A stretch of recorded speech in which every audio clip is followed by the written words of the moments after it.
शराब कारोबार में हुआ करोड़ों का घोटाला, फर्जी बैंक गारंटी लगा किया घोटाला।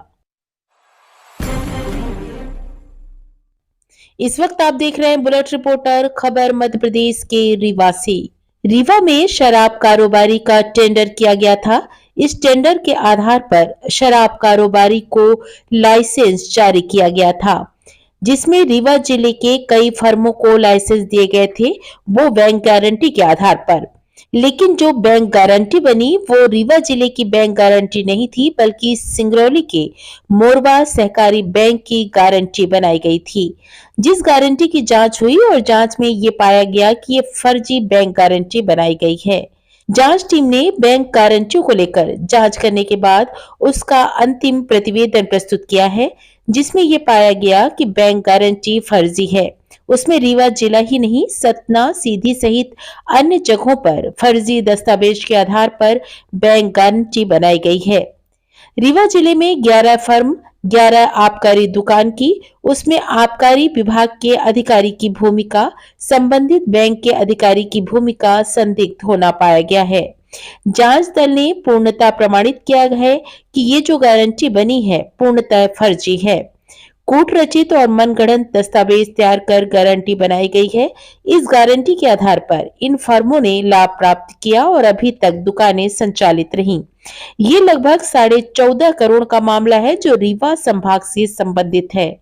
अगर इसकी और भी अन्य जांच की जाए तो मध्य प्रदेश में करीब 1000 करोड़ का घोटाला साबित होगा।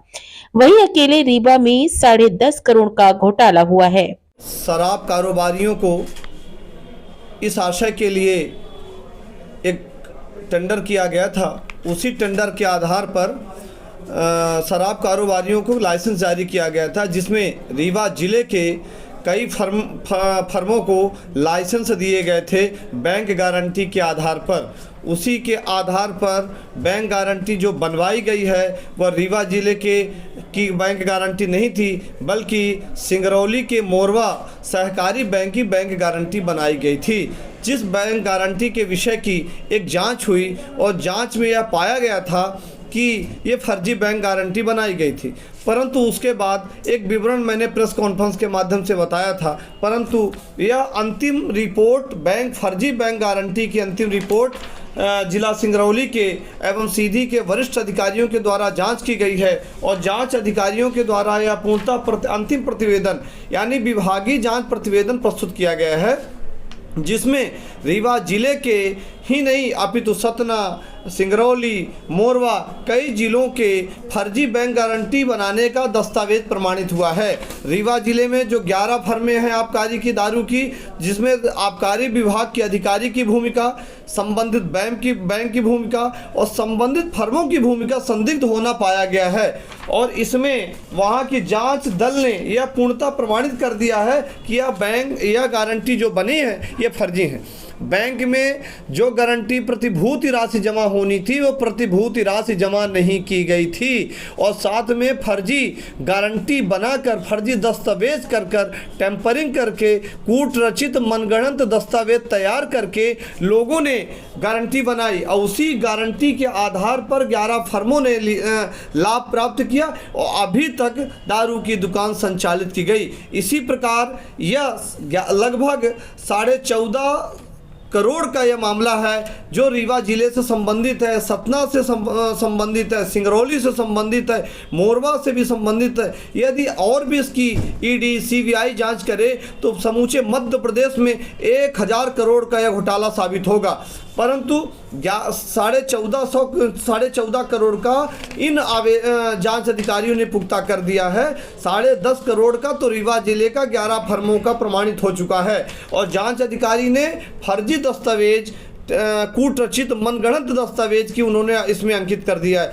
यदि जब फर्जी दस्तावेज बनाए गए तो जिसमें जिला आबकारी अधिकारी की भूमिका भी संदिग्ध प्रमाणित होती है, रीवा जिले के जो दस्तावेज तैयार किए गए वो फर्मों की भी भूमिका इसमें संदिग्ध हो गई, इसलिए कि वह जब बैंक गारंटी बनी ही नहीं, बैंक गारंटी का वेरिफिकेशन जब कराया गया तो उसमें बैंक अधिकारी तथा आबकारी अधिकारी के इंस्पेक्टर, जिला आबकारी अधिकारी शामिल थे। इन योजनाबद्ध तरीके से इन्होंने काम किया। समूचे प्लानिंग के साथ ही फर्जी गारंटी बनाई गई। इसी प्रकार पिछली गारंटियां जो बनाई गई, जैसे सामान में गारंटी लगाई, वो भी फर्जी प्रमाणित हो गई। वर्तमान में जो अभी सत्र चल रहा है, जिसमें आबकारी विभाग वर्तमान में टेंडर संचालित कर रहे हैं, वो बैंक गारंटी प्रमाणित पाई गई हैं, फर्जी पाई गई हैं। यह सिद्ध हो गया है, इन जांच अधिकारियों ने प्रमाणित कर दिया गया। इस माध्यम से हम इस प्रकरण की टर्मिनेट करना चाहते हैं कि जितने बैंक गारंटी लगाई गई हैं, इनको तत्काल FIR दर्ज होनी चाहिए, इनको टर्मिनेट किया जाना चाहिए, राशि की वसूली होनी चाहिए, इनको ब्लैक लिस्टेड की कार्रवाई की जानी चाहिए। और जिला आबकारी अधिकारी, इंस्पेक्टर और साथ में जिला अधिकारी के जो भी संलिप्त अधिकारी हैं, जिला आबकारी अधिकारी के, बैंक के जो भी अधिकारी संलिप्त हैं, वर्तमान में बैंक के एक अधिकारी को निलंबित भी किया जा चुका है, परंतु और भी अधिकारी शामिल हो सकते हैं। की है वह दस्तावेज प्रमाणित पाए गए हैं कि ये फर्जी दस्तावेज हैं, इसी के आधार में FIR दर्ज होनी चाहिए। या प्रेस कॉन्फ्रेंस के माध्यम से मांग करते हैं कि और भी इसकी ED CBI से भी जांच होनी चाहिए और उनको सबको ब्लैक लिस्टेड की कार्रवाई की जानी चाहिए। अब पूर्व जो लाइसेंस लगा था, जो राशि इन्होंने अर्जित की है, वो राशि वसूली की जानी चाहिए और साथ में इनको ब्लैक लिस्टेड की कार्रवाई की जानी चाहिए। ये प्रेस कॉन्फ्रेंस के माध्यम से आप सबको हम जो जांच रिपोर्ट है वो आपके समक्ष है वो हम प्रस्तुत कर रहे हैं। बुलेट रिपोर्टर के लिए ब्यूरो रिपोर्ट, रीवा। नए वीडियोस एवं ताज़ी खबरें मिलती रहें, इसके लिए हमारे चैनल को लाइक, शेयर और सब्सक्राइब करना ना भूलें।